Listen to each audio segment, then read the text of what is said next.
Welcome to another episode of In Your Best Interest, your personal finance podcast. I'm your host, Philipp Müller, and today we will be chatting about all things Metaverse with Anndy Lian. Anndy Lian is an all-rounded business strategist in Asia. He has provided advisory across a variety of industries for local, international, public listed companies and governments. He's an early blockchain adopter and experienced serial entrepreneur, book author, investor, board member, and keynote speaker. Currently, he's appointed as the Chief Digital Advisor at Mongolia Productivity Organization, Champion National Digitization. He's also the Chairman, Asia, for BigONE Exchange. Welcome to the show, Anndy. It's great to have you. Hey, good to see you again, man. Philip. Yeah, it's very good to see you, and I'm really looking forward to this chat today. Metaverse is all the new buzz in the world. I told you a couple of weeks ago when we first chatted, it's at every dinner table I've been to now in the US and in Europe. I think the whole Mark Zuckerberg, Facebook having that that branding and him talking about it made it so much more real, or more like, people are looking at it now from a different perspective than just maybe more people who are like very into the crypto space or NFT space, right? So I think now it becomes much more mainstream by him announcing this. So very excited to talk about this today. So if you have to explain it to someone in your own words kind of thing, what is Metaverse? I think there are a few things that I must clarify in a certain manner. So maybe before that, I will just come up with my version of a Metaverse. I think Metaverse to me is more like a bridge between the virtual world and the real world, and what we can do in the real world can actually be mimicked and reproduced and created in the Metaverse, right? So it's not so much of having meetings, in the Metaverse, and then you have a cute profile, a cute meme, and you're talking. That's not the real Metaverse, So if you imagine, what you can do in the real life, you can work, you can earn your money. You could also do the same in the Metaverse, and some people will then say, hey, if I work in the Metaverse, how am I going to get the money, right? Multiple ways, crypto is one of them, right? So I felt that many people are just telling me that, hey, Metaverse is all about cryptocurrency, but the true fact is it's not, right? Cryptocurrency is one of the aspects that connects everyone together, But if you look at it deeper and so forth, there's also a gaming aspect of things. There's also a lot of things that's behind the Metaverse. Even a finance ecosystem that can be built in the Metaverse, revolving around some Metaverse finance kind of business model. So Metaverse right now at this current moment, with the help of Facebook, and a few other really big companies, I think they are pushing it really hard. People are looking at the stock. People are looking at anything that is Metaverse right now because there's a small hype going on. So I think for investors or retail investors, non-financial advice, I think most of them right now are eyeing a few good stock, a few good tech stock. They are eyeing a few really good crypto companies to invest in. I think they are not wrong, but I just want to say that the vesting period could be a bit longer than what you could imagine. Because like Philip mentioned, this thing is not going to happen, in the next 24 hours or in the next month, There is a lot of things to talk about, which Metaverse should you be at, right? Are you going to be in A? Are you going to be B? Is A and B connected? There's a lot of questions that we have not really touched on. We have not really put forth our intention, So as of now, I can only say that we are not, we are not in the imaginary zone right now. All those things that I've mentioned, they are not far-fetched, So it's very near. It's very, very near, Yeah, no, absolutely. And I think you mentioned some of the misconceptions, but are there any others that you're seeing out there that people ask you about and that you think people are not, knowing correctly what it is or what? I think the other thing that I'm more concerned about is, when they talk about metaverse, and then some of them are buying land, digital land, and keeping them, some of them are quite hefty, quite expensive. But what I want to tell them is that, you are really just gambling, because there is no clear indication right now whether it is a virtual world A or B that is going to be the next one. So investors got to be very, very careful. It's just like in the past, people during my time, there's like a MSN, there's a Bing, there is a Yahoo. Everyone would thought that Yahoo is going to be the biggest leader in a search engine, right? Look at it right now. They are still around, billion-dollar company, but, clearly Google has the biggest advantage right now. I think, whoever that's the leader right now may not be the leader at the end, right? Because there's a lot of building blocks that we have not seen. What you see is just a small tip, very, very small.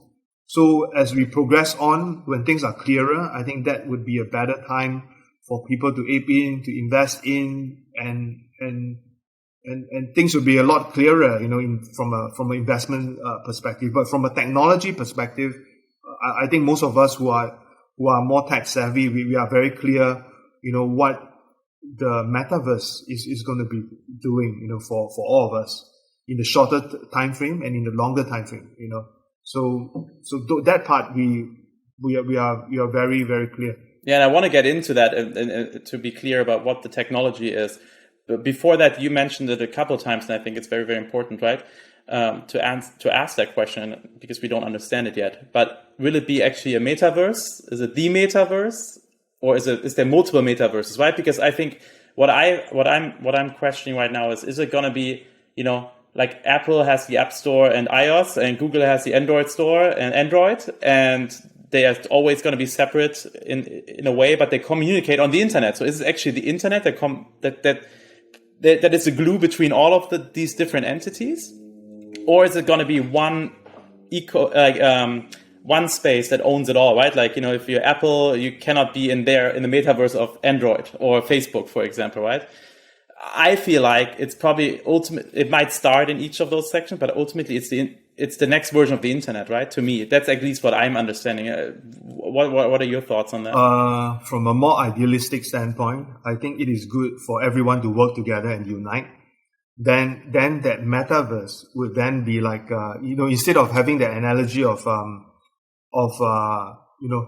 Google and Yahoo, for example. I think the analogy is if we can all work together, then we can be one big Earth, right? We'll be one big metaverse together, or you could do on a separate basis. So ideally, I hope everyone can be united and then do what's needed to build the metaverse up, then you can be Earth 1, for example, right? Then as you move along, Earth 2 comes about, right?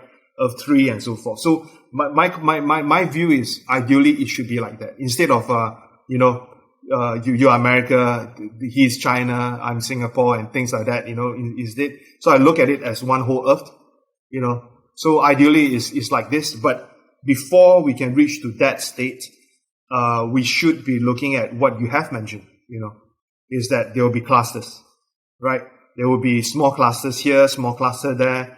And as the competition grow, some of them will drop out. Some of them will be gone. That's for sure. So right now, again, it is still early, but I think the cluster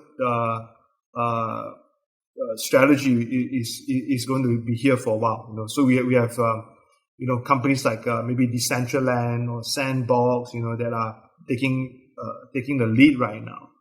But as the bigger player comes out, whether it's going to be Facebook or Amazon or PayPal and so forth, things will change. Definitely is going to change, and there will be multiple finance or bank like Metaverse in the metaverse. So again, there'll be multiple banks and so forth. But sooner or later, if we want to function this like a good economy, some of them got to go, and then that would then form a very big earth that we talk about, So that's just the beginning. Absolutely. And then let's go back to that point that you made before, technology, right? The people who are more technology savvy, you said, they kind of know what it will be from a technological standpoint. Do you want to elaborate on this and kind of what is your point on that? I think there are two things that I think are very important, in this metaverse from a tech perspective. First thing will be Web 3.0, because with Web 3, it clearly means that things are going on a different, maybe a different perspective, per se, right? You can see things like right now you can look at the metaverse in the gaming sector. You have Roblox, you have Minecraft, you have Fortnite, and so forth. That gives you a glimpse on how things are going to be like. So Web3 is going to make it a lot more sophisticated, a lot more engaging, and also, of course, from a safety aspect, Web3 is going to fit in very nicely, right? So tech guys, we will all know about all these things. The other thing that I want to mention is how is crypto going to fit in, to the whole virtual world or to the whole metaverse, So that's a good point, because I think everything comes back to this crypto NFT space, because that was the precursor before Facebook just announcing it, but already throughout the year you heard it a lot more. And it's always that connection back to crypto and NFTs and musical contracts and stuff like this, right? So that would be super interesting if you can elaborate on that. So again, the same thing that I've brought up, what you see in the real world will happen in metaverse. So NFTs and all these things are just part of the concept, because if you look at it from a more from a more reality basis, it's like, for example, you have a lot of good paintings at home, right? There's no way you can showcase all of them, but you can showcase that as an NFT artwork in the virtual gallery in the metaverse, right? Same concept. You have a lot of watches. You can't wear all of them, but you could NFT them and showcase them, verify and showcase them in the metaverse. So I think NFT is the very first connector. The next thing that we will see would be something like I mentioned in one of my articles. I call it like Metaverse Fi or something. Metaverse plus a FI behind. So that become a place where you could earn, you could stake, you could get a good interest out of the things that you are doing in the metaverse, right? You can buy the things in the metaverse. You can cash out as well. When you cash out, of course, you use the crypto to cash out and then go back to fiat, and then of course you live your real life. And that could be. That could be the case, right? That could be the case on how we can connect crypto and everything together. Because ultimately, it's not just about NFTs and so forth. Someone, somewhere got to be able to become the financial giant, for example, in the metaverse to help facilitate all the payment, all the revenue streams and so forth. So I'm still waiting for a couple of good players to come in to help facilitate things in the metaverse, And again, these are not crazy. You could have a real life scenario, where you have firefighters, you have policemen, you have your law enforcers and so forth. Those guys need to be paid as well.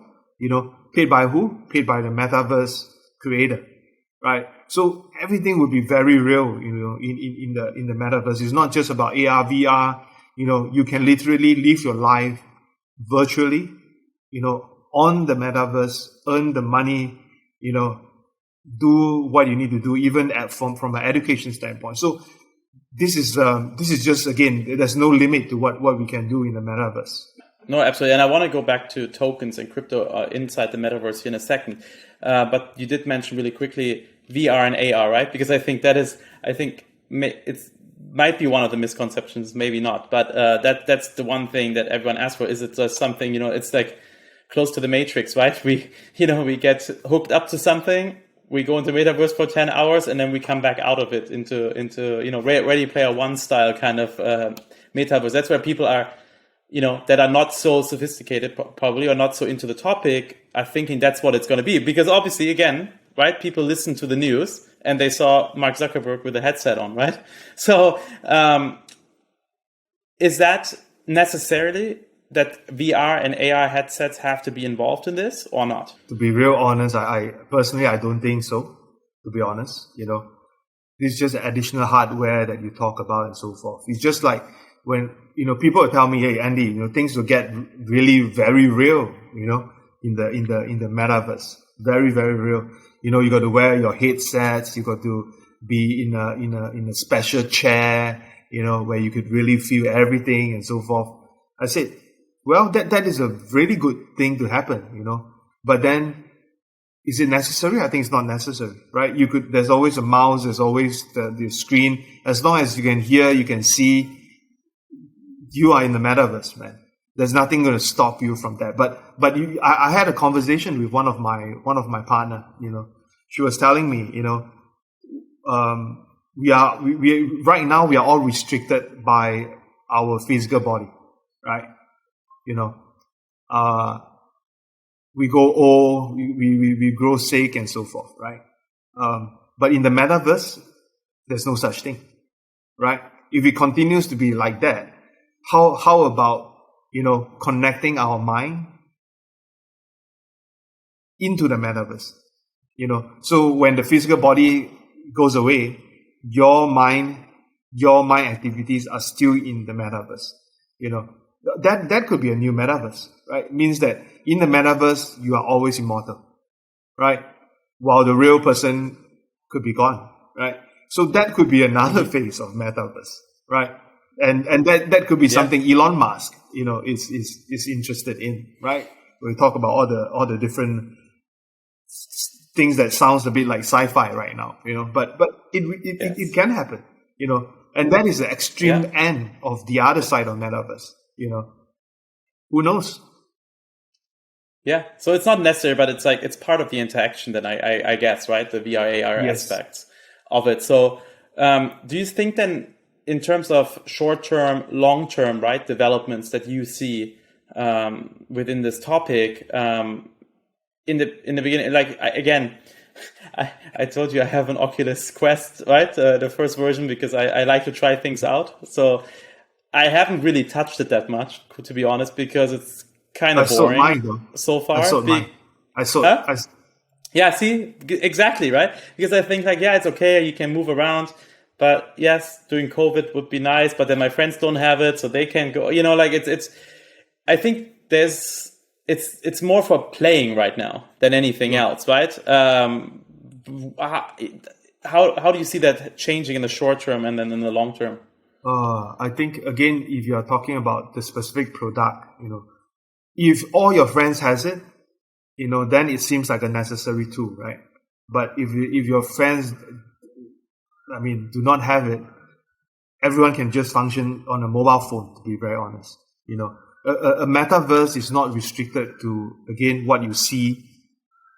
In a metaverse, you can also operate from what you hear as well. So you can move around with a headset on, and you can still be in the metaverse, right? So it's not restricted by what you see visually or what you see and hear, but you can be separated, You can be in a metaverse that there's completely no sound, completely silent. That's a metaverse. You can be in a metaverse that's only sound. What's stopping you from that, right? So again, that additional tool or additional product is good for the brand owner, right? They will tell you that, hey, dude, you got to buy this. It's from Amazon, it's from Google, it's from Microsoft. Damn it, you use this, you can connect to the world. But then when you use this, because of the hefty price, many of our friends do not have it, So I tell you very honest, I used it for about 1.5 months, I used it twice, and then I say goodbye to the thing because no one is connected to me, man. And then is that a metaverse? Yes, it is also a metaverse on your own, man. So I don't see that. I don't see that as a selling point. There's just additional things that companies try to upsell. That's how I see it. Yeah, no, absolutely, and I think that's all really, really good points, and I'm with you on this, right? So I think taking a step back then and talking a little bit more about how crypto fits into the whole metaverse discussion, right? And I think just talking about the Oculus Quest, it's a network effect. You need people on the network in order to make it robust, right? And people making them want to use it. So the same is true for, the crypto projects. So which ones do you see, like you mentioned already, Decentraland and, some of the other ones, where do you see the biggest opportunities there? What are they working on? Like what's exciting about them? And where do you see, the most opportunity, or at least not even opportunity to make money, but as a company themselves, like where do you see they can actually make a dent in that universe? I think in order to make a dent or make a good mark, in what they are doing, there are a few aspects. Number one is the ability to let other people earn money, right? If they are holding on to a certain cryptocurrency, or cryptocurrency within a ecosystem, the first thing is they have to make sure that people can earn money. So when people can earn that kind of money, you will see billions of people flocking in, right? Real or not real, I don't know, because some of them could be bots, right? So first is the money aspects, right? Then you form the community, and then with the community, you can come up with many different products, right? It can be, in the metaverse, as long as you apply to be a policeman, you get 1,000 tokens a day, for example, again. So investors come in, some investors want to work harder, they become a policeman, for example, and then some of them, they will come in and say, yeah, I'm going to open a bank, right? And this is the amount of tokens that I'm going to use and I'm going to stake. Again, then they become a facilitator within the metaverse, right? Some people want to be a property developer. So they come in, they build more land, they reclaim the land, so forth and so on. Then there's another role. So all the different role playing, will just add up, right? That's the second version, the second point. The third point that I want to really bring out is how the metaverse and the real world connects, right? Because you can't be on the metaverse 24/7, right? So there's a point where you need to come back to, where you are from, right? So what is the connection point? It goes back to whatever you earn in the metaverse, can it be cash out and use it in the real life, right? So that's another portion, the bridge between metaverse and the bridge between your real life right now, for your physical body. Yeah. So these are the three things that I think is fairly good, to look at. But if you look at the current market right now, a lot of speculation. So you will see a lot of NFTs, being hyped up. The price is being pumped. There are like some gallery, like I've mentioned, some gallery where people can show off what they have, and that's about all right now, right? So right now at this current moment, what you see things in the metaverse are very, very straightforward.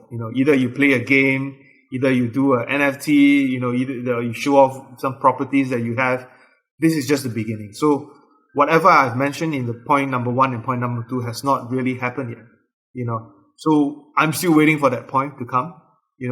I'm also still waiting for that really big brother, that can now say that, hey, I'm the number one metaverse in 2020 or 2021 or 2022, So we need to find a few of these big brothers, because right now there isn't a real competitor right now, in the metaverse space, as of today. I want to first see the MSN that comes out.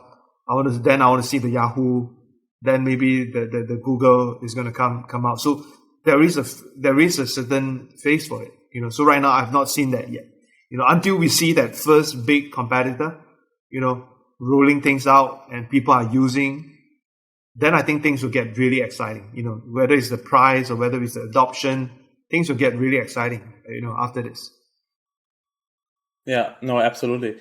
And those are some good pointers there. Since this is a personal finance podcast as well, right? And we talk about investments and things like that. From that perspective, so do you foresee the big banks being left behind in the metaverse, or in the next, this whole decentralized finance coming up, right? Being really strong now the last 2 years, and really it's yield farming, right? Like you said before, earning money digitally. Do you think the traditional finance player will catch on to this train because they have this cash? Same with those, like you said, that you're trying to see for a big player to come into the metaverse. But where do you see the link between traditional finance and this new decentralized finance? There's a big link. If you look at the whole decentralized market or DeFi market right now, it seems big, but if you compare in terms of the size with the traditional finance, it's just a very small amount of money right now. So I think it's not true that the traditional finance guys are not into DeFi. I have seen listed companies, private banks, that I spoke with. They are going into the DeFi space, or if not, at least into the crypto space, right? So I think things will catch up, and right now at this current moment, to be real honest, it is still good not to have all the traditional finance guys to come in, because I don't want it to be a case where the traditional guys come in and then take over the lead and then bring over the bad habits as well, in the traditional finance, space, So right now with the innovation period, I think it is good to be a bit more cowboyish in a way. It is good to explore, So I think, and also the risk right now is a lot higher, right? So I think the traditional guys should not just come in full scale, because anyways, I don't think they have such a big guts to do that, right?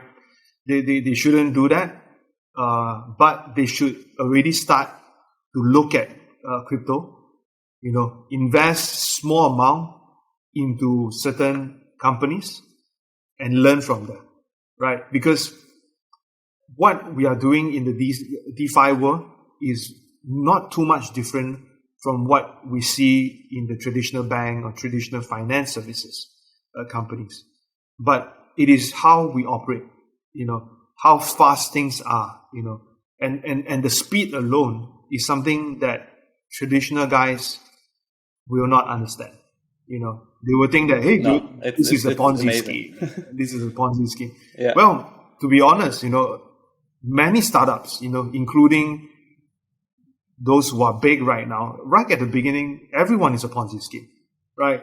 They go in with a nice PowerPoint and say some really big, they sell a dream, right? Some really big words, and then some sounds like bullshit, and then that's it, then they got in like a $5 million investment, for example, because I do seed investing as well, angel investing as well. We do that, but coming back to the point is that right now the traditional guys are already putting a foot in. They are trying to bring what they are doing in the traditional finance into the space, bring in more liquidity into the space. I think it's good, and I dare say that I think almost all the big players, financial big players, they have already started putting some money into the crypto, into the crypto space. They are already thinking how they could stake some of their asset, into the DeFi space, because they want to have some good returns as well. Do they dare to put in 90% of their holdings? They don't, right? But many of which I think falls between 5 to about 30%, and that's the reality. People are really doing that. Yeah. No, yeah, exactly. I think good points on those. So we talked about the rise kind of metaverse, right? We kind of think, hey, it's gonna come. It might take longer. We don't know what the preeminent player is going to be, right? Who is going to be the next Facebook, Google, Apple, etc. at this point in time. But with the rise of the topic, with getting it more attention, people are asking how can they be part of it, right? So we can take it from two angles. One is from someone who is already tech savvy. It's probably much easier for them. They think about all day long, right? But for the listeners who have no idea where they should even start researching, or obviously listening to this podcast already helps today, right? But what are some actionable steps? Because I always believe that you need to try things out in order to learn about them. So that's why I buy stuff randomly. And if there's new technology, especially if people ask you for your opinion, you want to know, hey, at least what's kind of going on. What would you suggest people start doing? Is it investing in crypto tokens, buying an NFT? Is it what else can there be in order to get more exposure to this, or at least learn? I think there are a few steps to it. Those that are not very tech savvy, try to get yourself into a virtual classroom. That is a small glimpse of how a metaverse is going to be like, right? How you're going to meet friends in the virtual world. That's number one. Step number two is, it is obvious that cryptocurrency will be one of the key connectors, in the space, in the metaverse. So try to get yourself in crypto. You can hold some stable coin. You have to know what is a Binance Smart Chain. What is Ethereum. I think they should hold a bit of that. Just to have a feel on how cryptocurrency is like. How you can cash it out, how you can use that to buy some things, or how you could walk to Starbucks or maybe another coffee shop just to buy a drink. That's the second thing that they should always do. Just try it out first, man. And then the third step is to go into a bit of crypto investments, right? To see how the whole crypto finance is going to work, right? Because many of us, or even some of my friends, if you ask them to transact in a DEX, a decentralized exchange, they'll say, "Hey man, so difficult to do it. How am I going to get my first $100 into the investment? By credit card? Okay, but then credit card transaction sometimes takes 14 days, with the KYC and everything. Yeah. By then, in my ranking, the last bit is, or maybe I buy a AR or VR equipment, just to look cool, just to tell people that, hey, I'm in the metaverse, I'm not just chatting on the screen. That could be the final bit. Of course, the last bit would be like Matrix, man. You got to plug it in, man, and then off you go. You'll be there, for a long time. So I think there are steps, to that extreme. But main thing first, as a investor myself, try not to gamble, right? Always do your own research before doing anything. Crypto is not for everybody as of now. But if you are willing to try with some money that you can lose, you are actually one of the pioneers, of this whole innovative field. Very early. So try with minimum amount, get to know what's happening. Then when you get into the metaverse in the near future, things will be a lot easier. You can tell your friends that I've tried it, man, in 2021. You are the pioneer, man.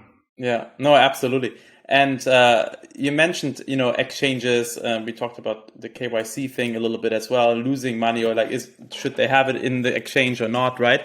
Where where do you see, since we still are not in one world, right? that we said like maybe it is in 10 years time, right? Or 15 years time, where everyone, we govern together as one world instead of different nations, right? But we're not there. So every country has different rules about this all the time and regulations, right? Do you think overall more people, especially in that late 40s, early 50s, 60s, those people who have a lot of assets actually in fiat currency, right? Denominated assets like bonds and stocks, for them to get in, I think one of the hurdles is that there is not too much regular oversight, regulation. There's that stamp of approval, good or bad, right? That should be discussed.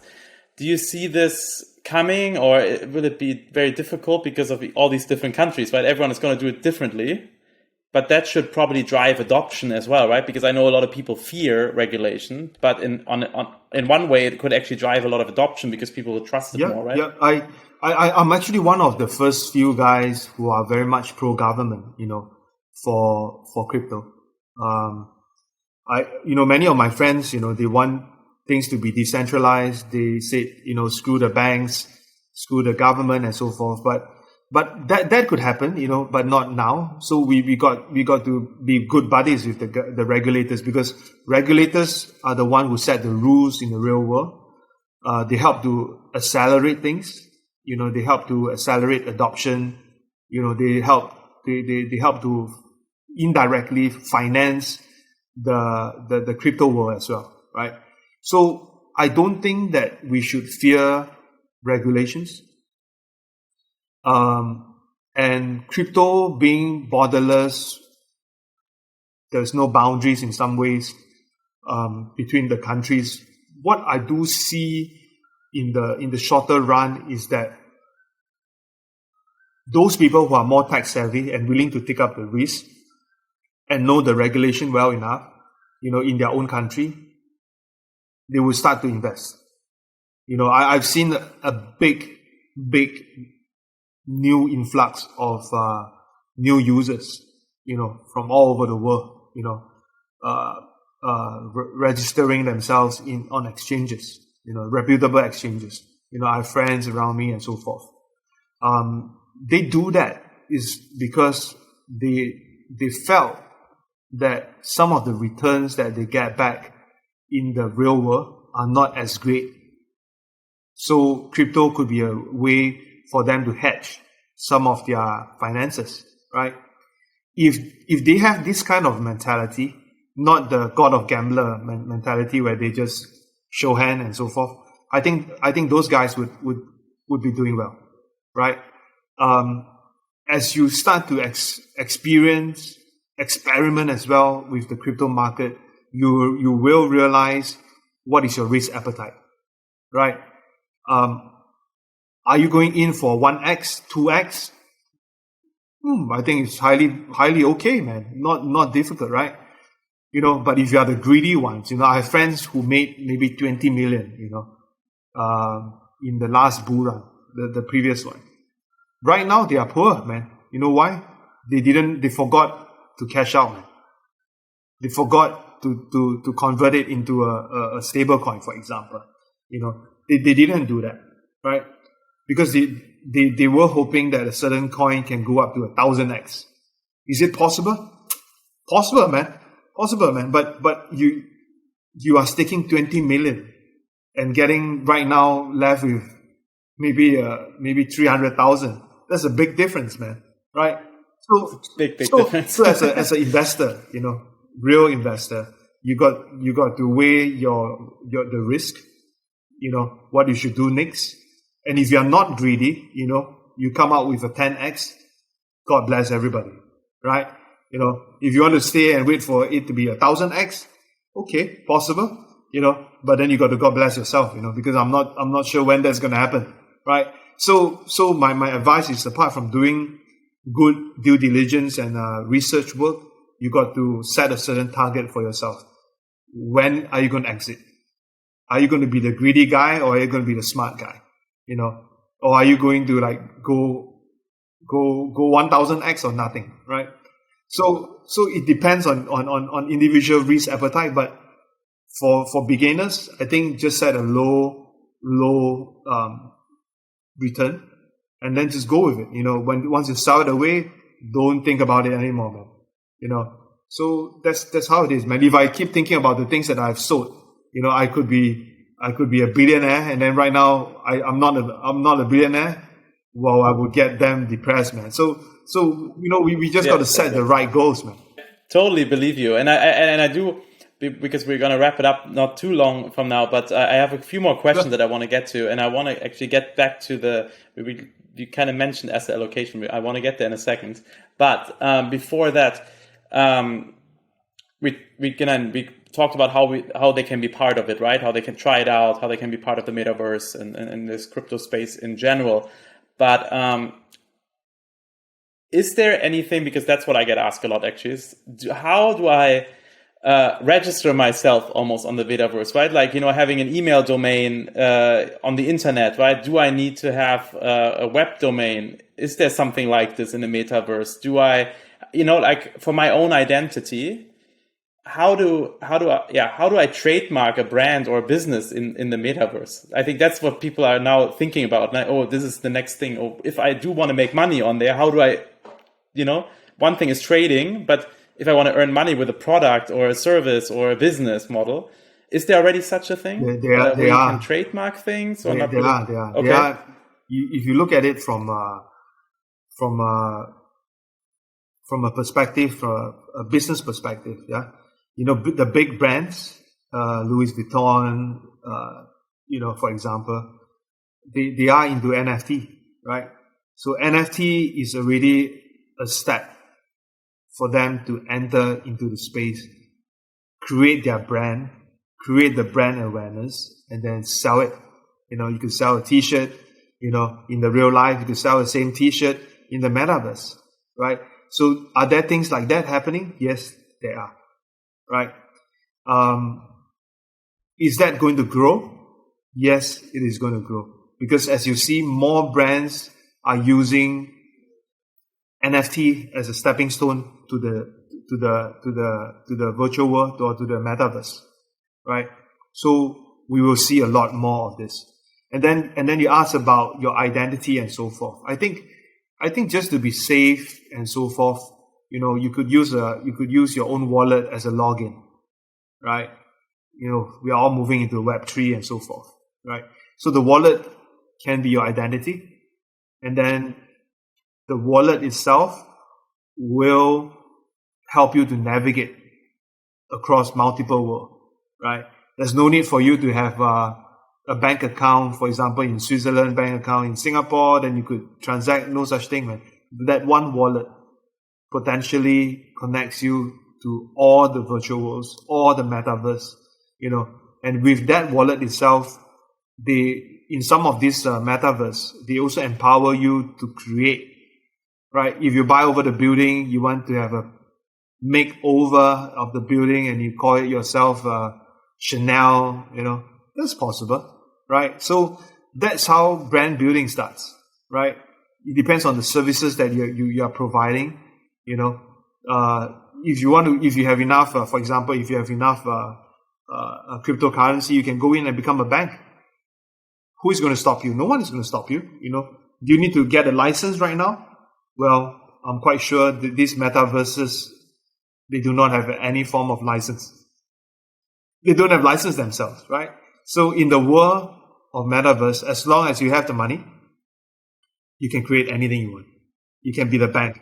You can be a mafia. You can be anything that you want, as long as you have the money, that's how it works. Very powerful. You talked earlier about what people can try out, put a little bit in that, of their eggs in that basket. Personally, you don't have to say, hey, individual investments, but how are you personally invested today in your own personal asset allocation? I think asset allocation right now with crypto 70, the rest 30. Mm-hmm. Okay. Why am I saying this? Is because I believe that crypto will change the finance systems. Why is it 70-30? Is because we still live in the real life, so that 30% is how we function as a real human being, a real Andy, a real Philip, in the real world. Most of it are in crypto. Even for the donations that I'm giving out, on a monthly basis, it's all in crypto. Because I felt that it's a lot swifter, a lot faster, to do that. And those and some of these organizations that are overseas, they can receive the funds a lot faster. I don't need to go through a bank transfer, Swift code, and then remittance. That's just too troublesome, right? It's just one click away. I'll tell you, I used, when you say this, I have a really good story on this, because I think that was eye-opening and life-changing. I think because you're living in different countries, you always, you use TransferWise, but you still have the banks. It still takes time. You're waiting for something to arrive. You're paying wire fees, this fee. I recently made a transaction. I bought something online, and I used Lightning through the Strike app, and it's mind-blowing when you do it for the first time. It's literally instant across the world and done. Yeah. Seconds, right? It's frictionless. You just scan, done. And I was so impressed with that. And I think that's what you mentioned earlier. This is where it will blow these people's minds when they come from traditional finance, because that's what it should be. It's so, to me, ridiculous when you transfer money across borders, how long it takes, right? And the fees that are charged. And just sometimes you don't even know where the money is for a few days, because it's just up in the air somewhere. And no one is acknowledging that it's sent, but the reception is not there, right? So that to me is huge. And just because you just mentioned this as well, this was for me one of those. It's a huge moment to see that for the first time happening. It's really real, man, Philip. It's really very real. I give you an example. This you could have bought something that's very leisure, right? Maybe another gadget, but you just imagine, there is a disaster in a certain country. You're still going to send fiat over and then take a few days. They don't have that kind of days to wait, right? Send over some USDT, for example. Send over. They will find ways to transfer it into real cash. That's not difficult. There are a lot of depending on where you are. Some of them are very, very mobile. They have that mobile OTC, running around, and then you have money to change. They will just give you the cash, man. So I think crypto is really here to stay. 70-30 right now is the proportion. It might grow maybe to 80-20, or it might go a bit lesser depending on situation. And some people ask me, what bags do I have and so forth. I mean, out of the 70, slightly more than half of them are in the top coins, right? And then the rest are all in the rather shittier coins that we all seen. Because just to be real honest, if you talk to friends, when Bitcoin goes up by 3%, they will tell you, "Wait, man, it's a Boomtown Charlie Day, man. 3%, 3%, okay, is good." But then if you hold on to some of these altcoins, it could be 1,000%, So that's the reason why I separate the basket very, very clearly, right? And then, of course, I have another basket which is just purely for donations, So whatever that is being made or donated, it goes to the wallet, and then the wallet itself would just be a fund for donations, because every month I'm doing that, for at least for the last 2+ years, ever since I was trapped in Singapore. So I felt that crypto allocation to your current asset is very important. Whether you're going to cash out or the crypto, that's a separate matter. But as long as you keep yourself in the forefront of crypto, you will learn a lot of new things on a daily basis, and that kind of return, would be very amazing. That's not what most private bankers would understand what you're saying. Sometimes they say, "Well, 14% is good," but you guys are having 2,000%, 3,000%. How do you do that? They would think that this is not possible, but it is possible. There are some instances where things are really nice, So that's how I look at crypto, and that's how I look at Metaverse. I really hope that the adoption can go really fast in year 2022, because I felt that 2022 is a very, very good time for things to mature. As we start to open things up, because COVID, I think they have to start to open things up. We will see a lot more adoption, across different borders, across different world, and so forth. And that's going to be really cool. And again, that will also help to flourish this whole Metaverse space, because as there are more adoption, there will be new money, new people, going into the Metaverse. Things will be very, very different. Trust me, man. What I talk about, spiritually, you remain alive in Metaverse. That should not be something that is too far away too, man. Again, let's shout out to Elon Musk. Ask him to do more. Maybe he could help. Exactly. Shout out to Elon. Well, that's awesome. Hey, Andy, I learned so much today. If people want to learn more and find you on the internet, what's the best way to connect with you, to see what you're up to see your next steps? Anything you want to shout out? I think you could just reach me out from Twitter. If not, you can go to my website, andy.com. Or if you are looking at things related to crypto and so forth, my big team from BigONE Exchange, they will be there to also help you. We are very friendly. We hope to help everyone, who have the questions, and that's how it is, man. Anyway, it's very easy to search for me. That's awesome. Thanks, Philip. So thank you again, Andy. Really appreciate having you on. Okay.